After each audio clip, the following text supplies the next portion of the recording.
This episode of Bullet Heaven was made possible by Warp Zone. Located in Hilliard, Ohio, Warp Zone is one of the very best places around for your retro, import, and most importantly, shooting game needs.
Technosoft is more or less synonymous with badass when it comes to retro games, especially with its shooters. After all, the Thunder Force series is a cornerstone of 16-bit shooting on the Genesis and Mega Drive, not to mention one of the most revered STG series of all time. Later in the game, Technosoft ended up having a little more up its sleeve other than Thunder Force on the Sega Saturn, though these efforts are pretty uncommon. Technosoft's Blastwind is a fairly rare little vertical blaster which saw a release to the Sega Saturn in 1997.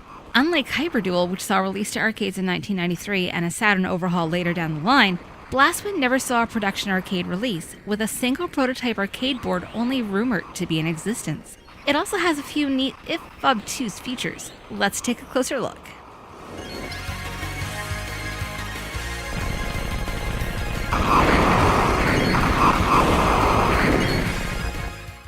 In Blastwind, players have a choice of what ship they want to control, but need to access the one they want by starting a game with either the first or second controller, and only so long as two controllers are plugged in. This is a pretty odd choice, seeing as both ships behave quite differently from one another outside of their typical 8-way control. Both ships have a standard main shot map to A and a homing subshot map to B. Holding either will engage the chosen weapon in a rapid-fire manner, though tapping A will also result in the sub-weapon firing. The C button launches a bomb attack to clear things away in a hurry when needed, and can be useful for inflicting heavy damage to bosses. The Player 1 ship, piloted by Kyo, has a cutter-like main weapon that will hug and travel along the walls to hit enemies along their surface. The secondary fire on Kyo's ship is a homing shot that is fired in up to 4 directions as the power level increases. Forn pilots the Player 2 ship, which has a steady linear rapid shot and a homing wide scatter shot as her sub-weapon. Because of the more limited flexibility in her shots, playing a solo game with Forn can be much more challenging than with Kyo. There are a number of support items that can be collected in Blastwind to increase the power of the selected ship. Blue P icons increase the main and sub-cannon power by 1 level, while a red one increases it all the way. In both cases, collecting power-ups in this manner will cause lightning to envelop your ship, which damages the enemies it touches, and also makes you invincible for a short while. This is a handy feature that even helps with boss encounters. In addition, B icons grant an extra bomb for the bomb stock. Beyond these features, stage progression is pretty slick in Blastwind. Throughout each stage you will encounter switches that will allow you to traverse the stage in alternate ways. These branching paths make for quite a bit of replay value, especially since some paths are harder to get through, but pay off well in terms of scoring. There aren't a whole lot of shooting games that do this on the fly, but it works pretty well in Blastwind's case. On the whole though, Blastwind is actually a startlingly basic shooting game that doesn't take especially many risks. There are no fancy score chains, the enemy fire isn't particularly manic, and there is a serious abundance of weapon power-ups, making the game seem kind of easy when it all boils down to it. There are also a couple of iffy spots to the game as well. There are quite a few times where the shots seem to blend a little too much into the background both on the player side and with enemy fire. This can sometimes lead to some cheap-feeling deaths. The 6 stages in Blastwind aren't especially long either, which leads to a finishing playtime of round about 20 minutes or so. But again, the branching paths in each stage make for a little more extended play. In summation, Blastwind can feel a bit sparse when compared to many other shooting games on the Saturn, especially from 1997 on, but thankfully, when played for score, Blastwind really shines.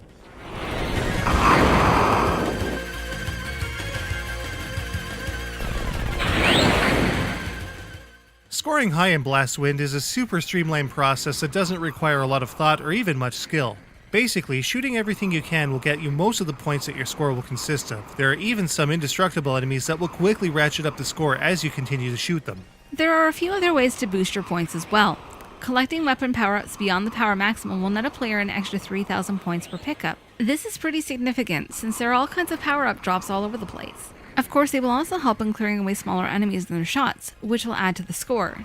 In addition, extra shield pickups will also boost your score by 5,000 points. Furthermore, shooting specific areas and enemies will reveal $signs and star medals, which are worth an extra 1,000 or 5,000 points respectively. Knowing which stage paths have the best pickups and bonuses hidden in them is the key to scoring as high as possible, and that can take a bit of experimentation, which adds to the replay. Certain enemies also drop coins that can be collected for a 100-point bonus. While these coins aren't worth much individually, there are times when a great many will appear on screen. Collecting a certain amount of them will even trigger 1-up drops in addition to set extend scores. The stage end score wraps up the scoring mechanics in Blastwind with a clear score and a bonus for the amount of bombs left in the stock. The bomber bonus boosts the score in a given stage by a significant amount, so to use as few bombs as possible will make for the highest scores in a more significant way than even the weapon pickups. These simple mechanics make scoring high easier than a great many other Saturn shooters of its time, but veterans may want much more because of this simplicity.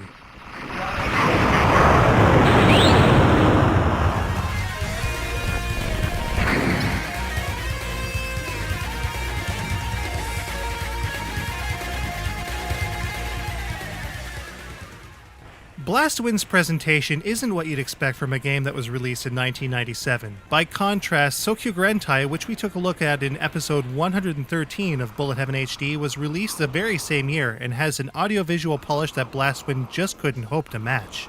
Granted, being that Blastwind allegedly only saw initial production and field testing back in the early 90s, the pixel art style visuals are still pretty good for the original time and still work well for the most part. There's very little slowdown to speak of, and for being completely pixel drawn rather than pre-rendered, there's a wicked amount of detail in some of these sprites, especially the bosses.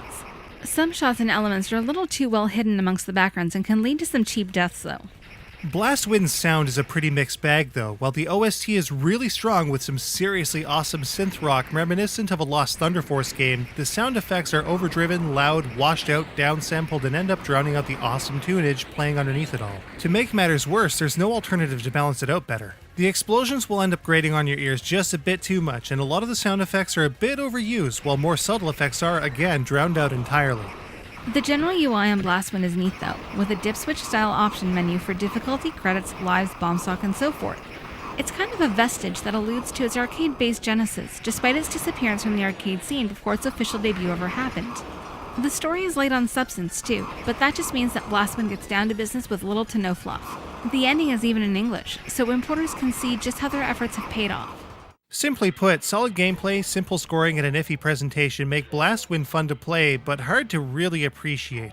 But how does it stack up? Let's take a look.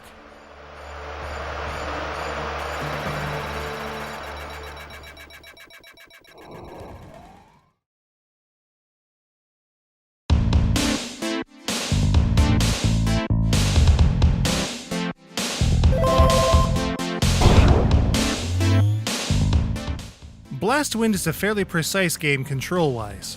Movement feels good but can sometimes be a bit too imprecise to get between some fire patterns. On the whole, Blastwind is an easy game that novices should be able to destroy with practice. Harder difficulties are recommended for veterans. Blastwind is a really short game, depending on the path you choose. Multiple paths and scoring experimentation make for moderate replay though. We completed a playthrough in under 20 minutes, making it one of the shortest games covered on Bullet Heaven to date. The pixel art in Blastwind works really well, but it's still fairly primitive for 1997. Some of the backgrounds are really trippy too, but enemy shots can sometimes get lost in them. The OST in Blastwind is an amazing series of great synth rock tracks. But the sound effects drown out the awesome tunage with washed out repetitive samples. The alternate paths in Blastwind make for a cool change of pace that can be fun to play on a rainy day. Unfortunately, the rest of Blastwind is so short and basic that the cool path change features can't lift it up to true greatness. If you're looking for a game that's short to the point of being able to drop in and out of the whole thing on a half-hour lunch break, Blastwind might be for you. Regardless of its somewhat minimalist, basic scoring and neat path change features, Blastwind comes up short, especially coming from Technosoft. Blastwind gets a 3.5 out of 5. As it turns out, Blastwind is a pretty uncommon game, and that means the prices are getting up there. At auction, you can get a copy of Blastwind from anywhere from $150 to $500 US, depending on completeness and condition. That's a pretty pricey order. If you're a big fan of Technosoft's other games, Blastwind is probably a solid bet. But otherwise, we hope this review will help in making sure you don't end up with a serious case of buyer's remorse.